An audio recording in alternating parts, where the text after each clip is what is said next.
भेजने का काम किया है, क्या लगता नहीं ये बहुत देर हो चुका है? दूसरा, जैसा आपने कहा कुछ छात्र गायब हैं, कुछ खबरें ऐसी भी आई कुछ छात्राओं को सेना के लोग उठा ले गए हैं, जैसा कि उनके परिवार वालों ने चिंता जाहिर की है।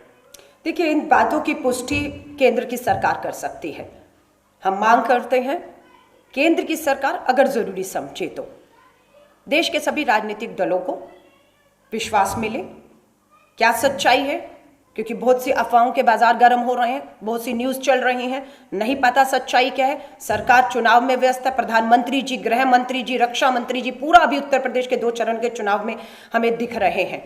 हम ये कहते हैं आप हमें हालात बताइए, ताकि हम जिन जिन राज्यों के भी, आपने राजस्थान के मुख्यमंत्री, आपने कांग्रेस के छत्तीसगढ़ के मुख्यमंत्री को वहां के छात्रों से सीधा वो वीडियो कॉन्फ्रेंसिस करते हुए बात करते हुए सुना है। आप अपने मुख्यमंत्रियों को ही बुला लीजिए, देश के मुख्यमंत्री जिन जिन राज्यों के लोग फंसे हैं, क्या वो मदद कर सकते हैं, क्या आप कर सकते हैं, किस तरह से अभिभावकों को बुलाकर एक संवाद स्थापित करके उनकी चिंताओं को आप उनकी कम कर सकते हैं, ये करना है। पर सरकार ऐसे करते हुए दिख नहीं रही है। सरकार ने पूरा हर बार, जैसे कोरोना महामारी में राज्यों पर छोड़ा, अभी भी ये जो संकट देश पर आया है आपने राज्यों पर कर दिया है कि आप अपने अपने हिसाब से देख लीजिए कौन क्या कर सकता है।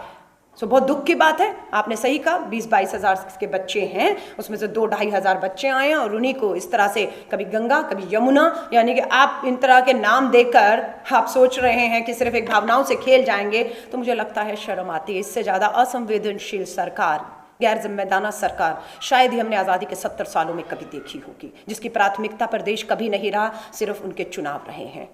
अब सरकार की तरफ से कहा गया है कि अर्जेंटली जो क्यू में रहते हैं वो लोग फौरन वहाँ पे छोड़ दें। एडवाइस किया गया है सरकार की तरफ से जो क्यू में छात्र हैं इंडियन से, वो फौरन वहाँ से चले जाएं किसी भी तरीके से। तो क्या आपको लगता है कि सरकार को सबसे पहले जरिया बताना चाहिए कि आखिरकार वो वहाँ से यूक्रेन से निकलेंगे कैसे?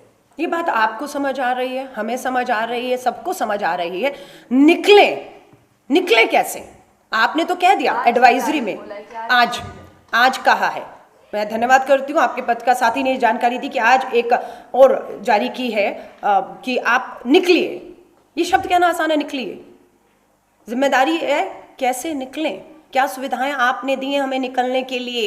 मीलों पैदल चलकर, कभी आप कहते हैं बंकर में रहिए, सुरक्षित रहिए अगर आतिशबाजी कुछ भी इस तरह की हमला होता है, और आप एकदम से एडवाइजरी फिर जारी करते हैं निकलिए। और कितना निकलिए, कितने मीलों तक चलिए, कब तक चलिए, तब आप सुरक्षित हैं।